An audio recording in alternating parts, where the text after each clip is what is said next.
Welcome to the second match of the Women's All-Star Classic, Night 3. After a very solid opening match between Thunder Rosa and Jada Parker, we now have our second match of the night, and it's gonna be a classic Raw versus SmackDown match.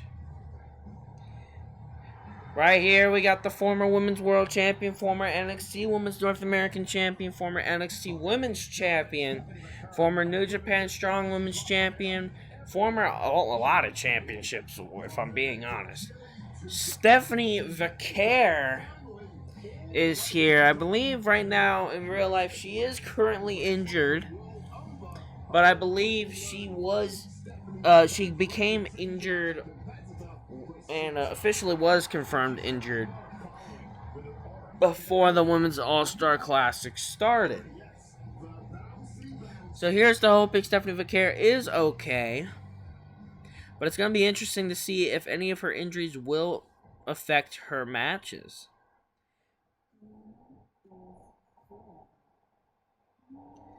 What'll be interesting to see is if this woman's gut injury that was handed to her from the hands of Jada Parker on the first night of the Women's All-Star Classic will continue to carry over to Night 3. We saw it come into play on Night 2 when she faced Alexa Bliss, her losing to after one Twisted Bliss. Blake Monroe, the glamour, is here, bringing some glamour to the Women's All-Star Classic. Should be a very interesting match. Both of these women know strong style. Both of these women also know how to get crazy when they need to. In general, both of these women are fantastic performers. I do love her graphics, by the way. I love the very, I think it's Bewitched, is the inspired graphics. I like it. It's very cool, very cartoony, but it also adds like a nice pop to her character.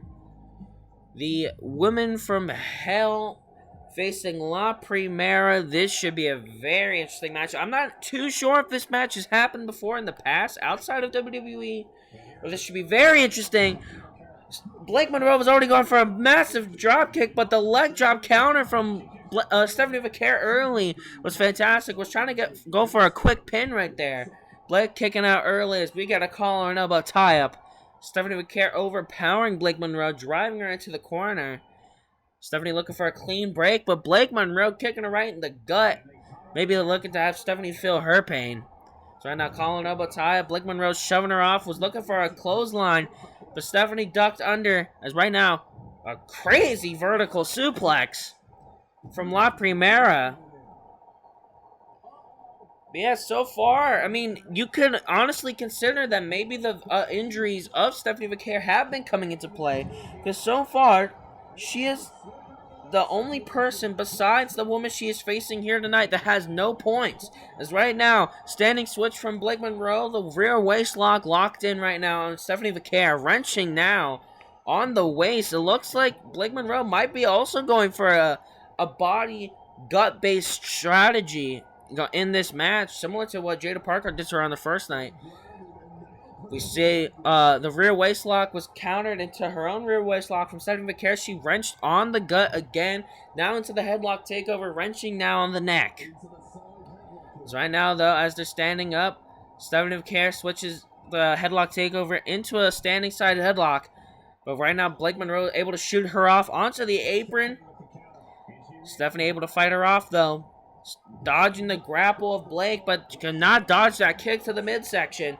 As right now, these two women are trading hard shots back and forth against each other. The slaps of Blake Monroe, the chops of Stephanie Vaquer. These two women are just going at it. What a very great, well-wrestled match in this early portions here.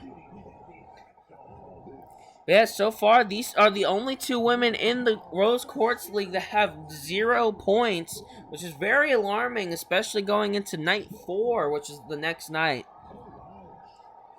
Blake Monroe, we've seen her injuries from the first night hockey fight right now. We've seen her injuries from her first fight of the tournament against Jada Parker. That midsection gut injury come into play in her last match against Alexa Bliss, the Kamigoye, the standing Kamigoye from Blake Monroe, just knocking down Stephanie Vaquer, only getting a 2 count though.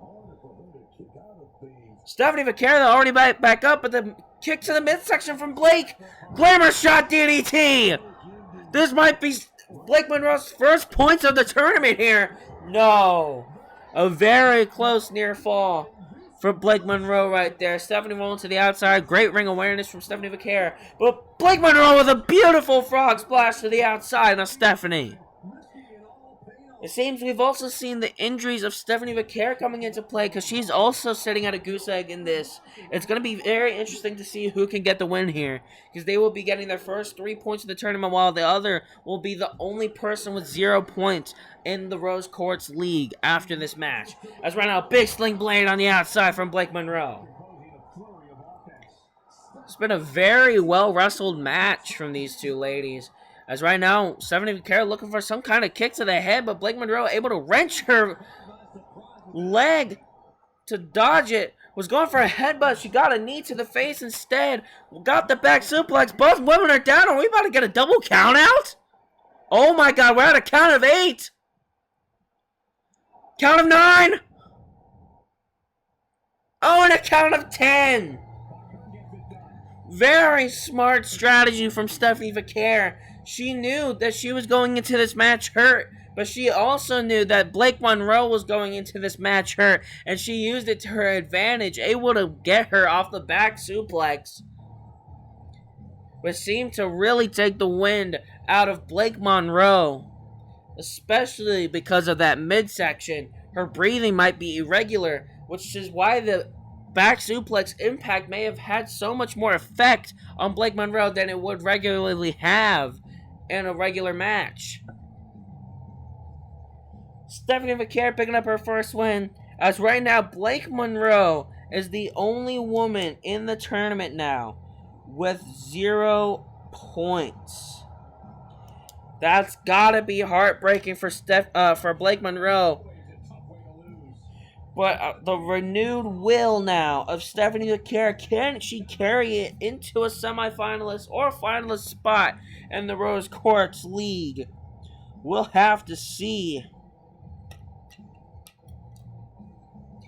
Very impressive in-ring strats and in-ring IQ of Stephanie Vaquer, picking up her first 3 points in the tournament in a very well-wrestled match. As we head over to our third match of the Rose Quartz League, that being Io Sky and Alexa Bliss.